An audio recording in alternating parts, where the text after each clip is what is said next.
कर्मयोग in life में आप सभी का स्वागत है। आज हम लोग भागवत गीता में चर्चा करेंगे कि मुमुक्षु को किस प्रकार कर्म करना चाहिए। भगवान ने गीता में बताया है कि जो भी मोक्ष प्राप्त करना चाहते हैं, मुमुक्षु मतलब कि जो मोक्ष प्राप्त करना चाहते हैं और मोक्ष के अलावा उनके अंदर और कोई इच्छा नहीं है, उसको मुमुक्षु बोलते हैं। तो उनको संसार में कैसे कर्म करना चाहिए, तो उसका उपाय जो है भगवान इस श्लोक में बता रहे हैं कि मुमुक्षु को इस प्रकार कर्म करना चाहिए। तो भागवत गीता के चौथे अध्याय का ये 15 नंबर श्लोक है। श्लोक इस प्रकार है। पूर्व काल में मुमुक्षुओं ने भी इस प्रकार जानकर ही कर्म किए हैं, इसलिए तू भी पूर्वजों द्वारा सदा से किए जाने वाले कर्मों को ही कर। तो भगवान ने बताया है कि पहले यानी कि महाभारत काल के पहले जो है मुमुक्षुओं ने इस प्रकार कर्म किया है। किस प्रकार कर्म किया है कि जैसे भगवान अपने लिए बता रहे हैं कि मैं कर्म करता हूँ लेकिन मुझको कर्मों के फल की कोई इच्छा नहीं है। तो भगवान ऐसे बता रहे हैं कि पहले जितने मुमुक्षु थे या साधक कह लीजिए या जिज्ञासु कह लीजिए, सब पर्यायवाची है। मुमुक्षु, साधक, जिज्ञासु एक दूसरे के लिए का पर्यायवाची भक्त है। तो वो लोग भी जो है इसी प्रकार कर्म किए हैं, यानी जो भी कर्म किए हैं उसकी फल की इच्छा उन्होंने त्याग दिया है। अगर आप कोई कर्म करेंगे, मन में उसकी फल की इच्छा रखेंगे तो मोक्ष नहीं मिलेगा, क्योंकि अच्छे कर्मों का फल व्यक्ति को स्वर्ग मिलता है और बुरे कर्मों का फल जो है नरक मिलता है। लेकिन जब ये फल की इच्छा का त्याग देते हैं तो हमको मोक्ष मिलता है। फिर अब ये कि अब ज्ञानी के जो है या साधक है, जिज्ञासु हैं, जो कर्म करते हैं उनका क्या होता है। तो शास्त्रों में आया है कि जो उसके शुभ कर्म हैं, जो उसके अच्छे कर्म हैं, वो उसके प्रशंसक ले जाते हैं, उसकी सेवा करने वाले ले जाते हैं, और जो उसके बुरे कर्म है, खराब कर्म है, वो उसके निंदक ले जाते हैं, उसके आलोचक ले जाते हैं। तो इस प्रकार वो पाप पुण्य दोनों से छूट जाता है। और आगे बताया कि इसलिए तू भी पूर्वजों द्वारा सदा से किए जाने वाले कर्मों को ही कर। तो भगवान ये अर्जुन को बता रहे हैं कि जो तुम्हारे पूर्वज जो है सदा से ये कर्म किए हैं कि कर्मों के फल का उन्होंने त्याग दिया है और लोकहित के लिए कार्य किया है, जन कल्याण के लिए कार्य किया है। तो इसी प्रकार तुम भी कर्म करो। पिछले अध्याय के श्लोक में भगवान ने बताया कि जनकादिक ज्ञानी जन, तो जनक का भगवान ने नाम लिया, राजा जनक का जो है वो आसक्ति रहित होकर के कर्म किया। उनका अपने शरीर में, अपने राज्य में और कर्मों में और कर्मों के फलों में उनकी आसक्ति नहीं थी। उनको विदेही बोला जाता था। वो विदेह हो गए थे, यानी अपने शरीर में रहते हुए शरीर से अलग हो गए थे। लेकिन उन्होंने केवल लोक संग्रह के लिए कार्य किया और उनके राज्य के जो लोग थे जो है वो भी विदेही हो गए थे और उनको भी आत्मज्ञान हो गया था। और उन लोगों ने भी लोक संग्रह के लिए ही कार्य किया। तो भगवान यहाँ जो जिज्ञासु हैं उनको यही बता रहे हैं कि जैसे हम जो है अपने का कर्ता मानते हैं, सारे संसार की रचना करने के बाद, त्रिदेवों की रचना करने के बाद, चारों वर्णों की रचना करने के बाद हम कर्म में लिप्त नहीं होते, हमको तो हमेशा कर्ता समझो।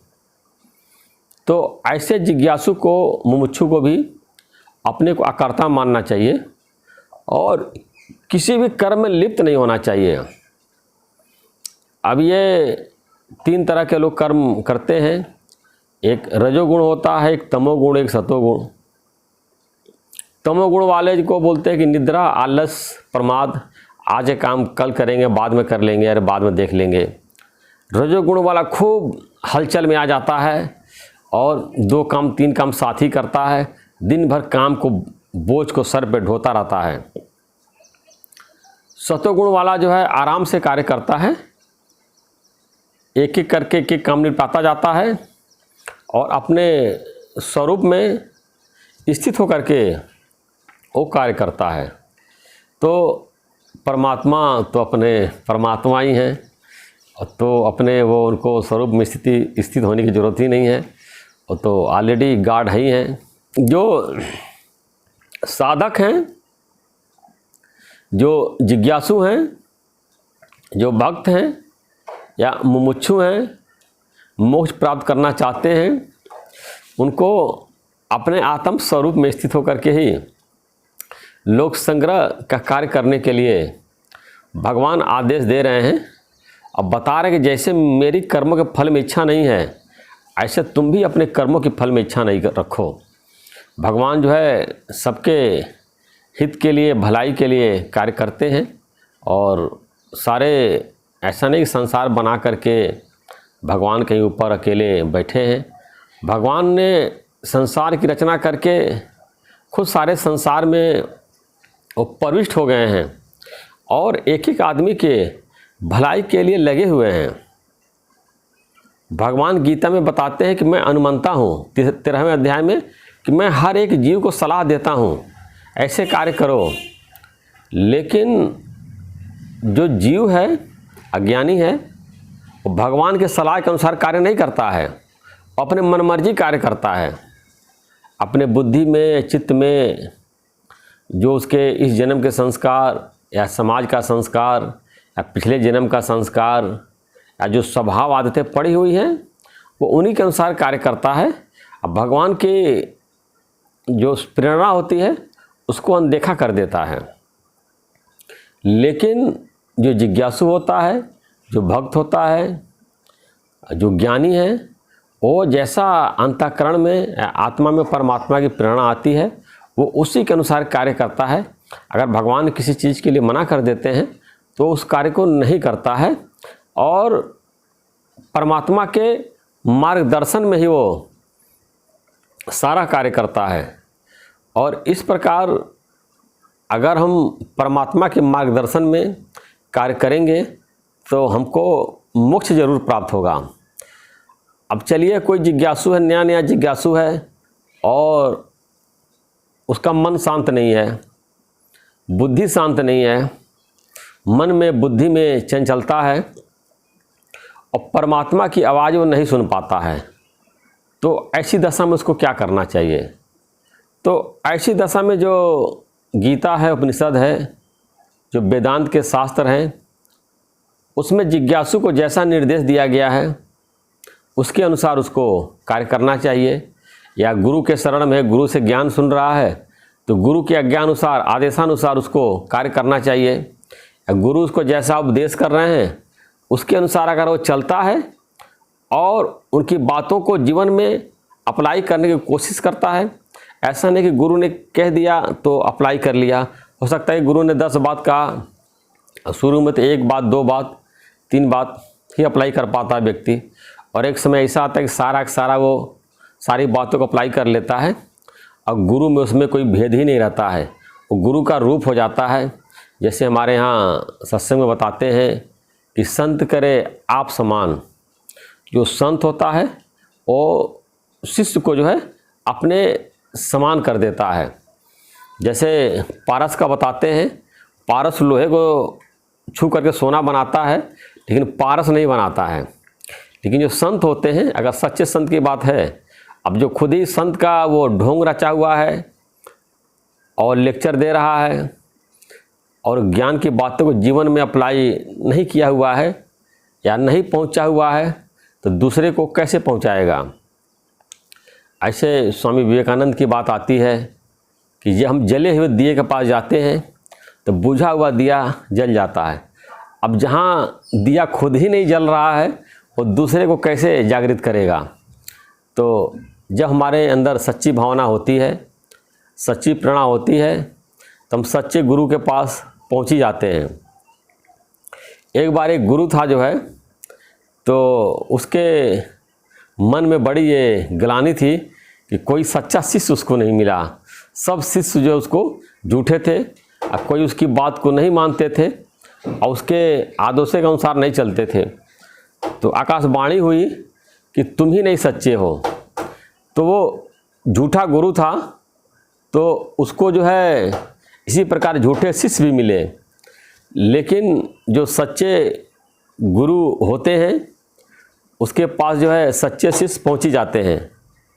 जैसे ये कहावत है कि जैसे जो चुंबक होता है और लोहा होता है, तो गुरु को चुंबक बताते हैं, तो शिष्य जो है अगर लोहा है तो चुंबक के पास पहुंच ही जाएगा, अगर लकड़ी या मट्टी है तो नहीं पहुंचेगा।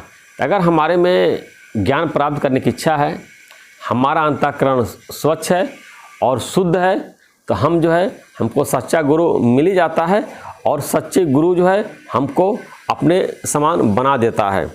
तो इस श्लोक का जो मेन जो सारांश है कि भगवान बता रहे कि तुम्हारे पूर्वज जैसे कर्म किए वैसे कर्म तुम भी करो। तो हमारे पूर्वज जो हमारे ऋषि मुनि हैं, जिन्होंने वेद की, शास्त्र के, उपनिषद की रचना की है और अपना सारा जो भी ज्ञान है, जो ज्ञान की बातें वो लिख गए हैं, जैसे उन्होंने कर्म किया वो सब लिख गए हैं या उनके शिष्यों ने लिख दिया है। तो हमारे जो पूर्वज ऋषि मुनि हैं और जिनको ज्ञान प्राप्त हो गया था उसके अनुसार ही कार्य करना है। तो उनको कल्याण की प्राप्ति हुई थी, तो हमको भी कल्याण की प्राप्ति हो जाएगी।